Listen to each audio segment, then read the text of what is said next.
Have you ever played a video game that you just couldn't get into, and no matter how much you wanted to enjoy it, it just wasn't happening? In fact, the mere thought of playing the game almost seemed to cause a little bit of dread in you. Nothing major, of course. We're not talking about, anything awful, but it's still the idea of spending your time with this game felt like a waste.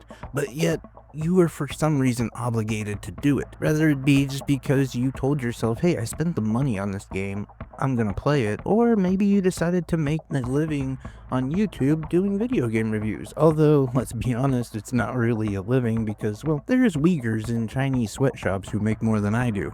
But that's besides the point. Neon Blood was a game that I spent $20 on to review because it looked really good, and once I kind of scheduled that in, then that's what has to get done. If not, it's a waste of time and money. But even aside from those two issues, my other reason I want to talk about it is to warn you guys. Because if you look at this game, you might say, hey, this game actually looks really good. I mean, the pixel art, for one, is pretty good. It's not great, but it is still pretty good. The story is incredibly interesting, having to do with real-world things, and the main character is multi-dimensional, which is kind of hard to find in a lot of games. So what's the problem with it? Let's talk about that, but first, please hit that like and subscribe button. I really appreciate all of you guys, the ones who hit it way back in the day and the ones who just recently joined the team. You guys are amazing, and honestly, it's been awesome to go from just being somebody who didn't have anyone to talk to about video games to now having a relatively big community around me, and I can't thank you guys enough. Anyway, let's get back to Neon Blood, and let me talk about the first thing that is really good about the game, and that is the art style. It is a pixel art style that I think looks really good. Like I said, it's not perfect. I really wish it was a little more detailed. It does have a little bit of that schmear to it, if you will, where it's just a little blurry, but honestly, it still is pretty top notch for definitely an indie game and for a lot of the environments that are included in this game. And when I say that, you're like running through big cities, there is a lot of, as you guessed it, neon lighting, a relatively bleak but really populated area. Everything looks really downtrodden and kind of dilapidated, but at the same time, there's a lot of life to that environment. And I applaud them for doing that and for bringing a bunch of different characters. When you just look at the random NPC, you can find characters who are like half cybernetic. You can find some that are complete spark junkies, which I'll get into that if you don't know what I'm talking about. I'm relatively sure you can find the guy from Cyberpunk 2077.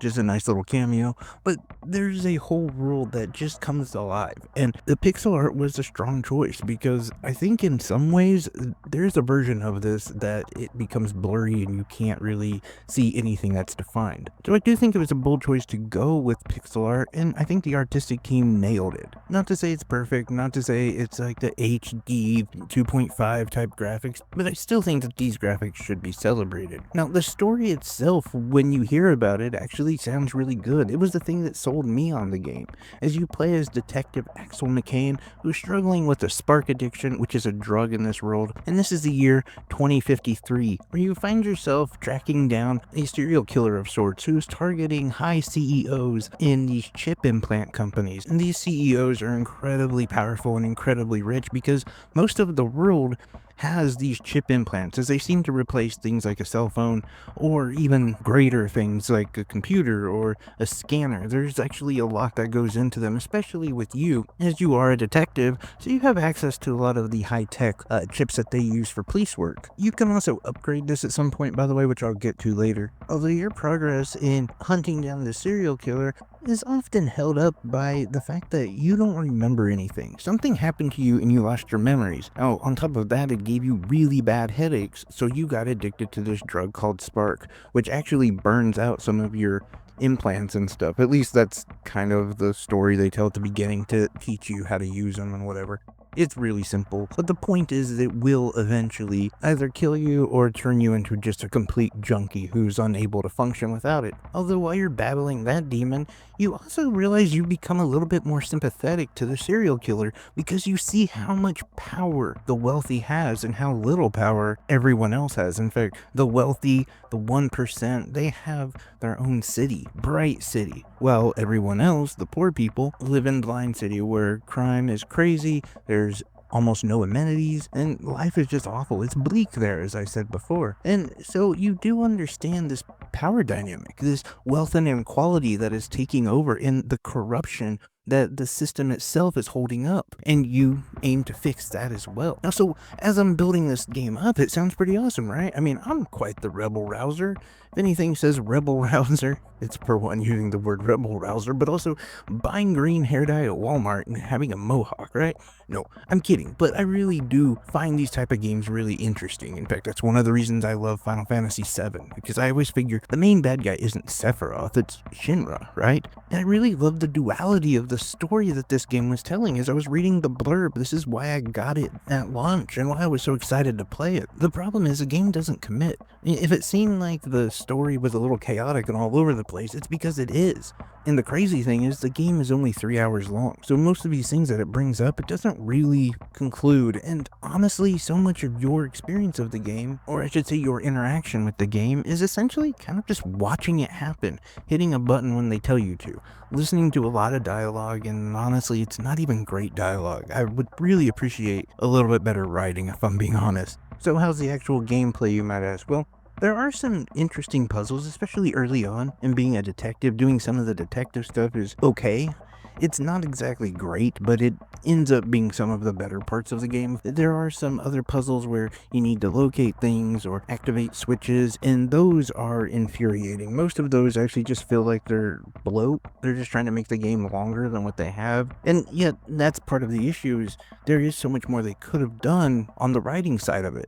They didn't really put too much into the gameplay. In fact, the combat itself is super easy, doesn't really even need much strategy. Not like there is a lot of strategy that could go into it. And it is turn-based combat where that's where you want strategy, correct? It's a little bit slower, but yet you have to use your brain. And honestly, they don't give you many options. It's like just simple commands like attack, defend. There are a little bit of skills, but they're far and few between. And honestly, the way you approach a battle doesn't really matter if it's a random enemy or if it's a boss. It sort of plays out the same way. In fact, trying to strategize might actually get you killed easier. Now, after every battle, your health also refills, so that also takes away from really having to worry about taking too much damage in random fights, but you also don't need to grind or anything as you just gain levels or you gain strength as the game goes on. They don't really even go into any statistics or anything like that, which is fine. Like, not every game has to be an RPG. I do, though, say with like that turn-based combat that pulls you in a certain direction. But at the end of the day, it wasn't even the combat. It wasn't the lack of gameplay. It was the fact that I don't know if this game knew what it was. It comes out telling this great story with some relatively complex characters. There's quite a bit going on. In fact, when I first started the game, I was like, this is so cool. I love both the antagonist and the protagonist. They're both like multi-layered and there's a lot to them, but the game just seems to end before it gets to anything important. I'm not saying completely, it does conclude,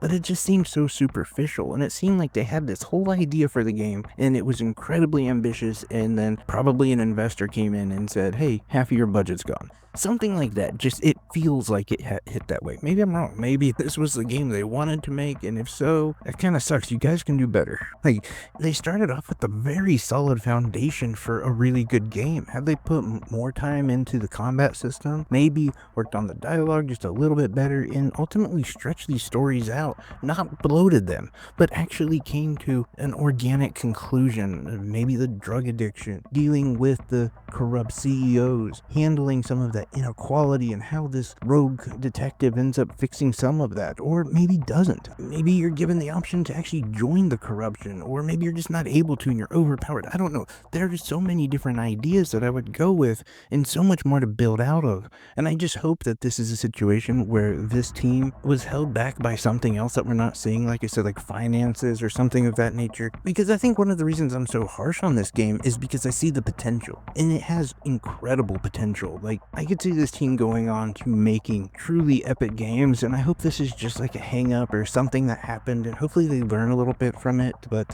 either way, for me, I would recommend not picking it up right now. If it does go on a deep sale, then yeah, it's probably worth like a $5 to $7 experience, but I wouldn't pay $20 for it, which is what the asking price is now. As performance, I never really had any major issues. I did hear a couple of my friends did. They said that there was some issue with like phasing through NPCs and stuff like that, but nothing game breaking or anything of that nature. But anyway, that's just my thoughts on Neon Blood. Let me know what your thoughts are. Is this a game you've been interested in? Have you checked it out? Do you disagree with me? Do you think this game is perfect the way it is, or you don't have as many complaints as I do? Whatever the situation may be, let me know in the comment section below. I love each and every one of you. Take care, everyone. Bye bye.